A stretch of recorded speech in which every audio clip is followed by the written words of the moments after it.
Welcome to Kenton's videos. Enjoy the video. In this video, I will explain how to make good flan. First, let's start with the caramel. Gently melt 1 cup of granulated sugar in a saucepan over medium heat until it turns a beautiful amber color. Be careful not to burn it.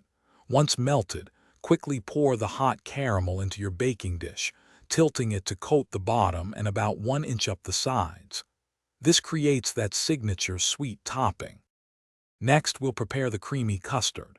In a large bowl, whisk 4 whole eggs and 2 egg yolks with half a cup of sugar until smooth. In a separate saucepan, gently heat 2 cups of whole milk, 1 cup of heavy cream, and 1 teaspoon of vanilla extract until just simmering.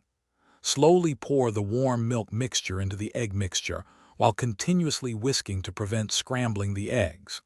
This tempering step is crucial for a silky texture. Now it's time to bake our delicious flan. Carefully pour the prepared custard mixture over the cooled caramel in your baking dish. Place this dish inside a larger roasting pan.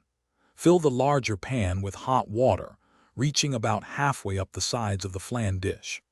Bake in a preheated oven at 325 degrees Fahrenheit for about 50 to 60 minutes, or until the edges are set but the center still jiggles slightly. Once baked, remove the flan from the water bath and let it cool completely on a wire rack. Then, refrigerate it for at least 4 hours or even better, overnight. Chilling is essential for the flan to set properly and for the caramel to liquefy. When ready to serve, run a thin knife around the edge of the dish, then invert it onto a serving plate. You'll be left with a beautiful, wobbly flan with a luscious caramel sauce. Remember to check the description for a link to some amazing socks and other great deals. Thanks for watching. Consider subscribing if we helped you.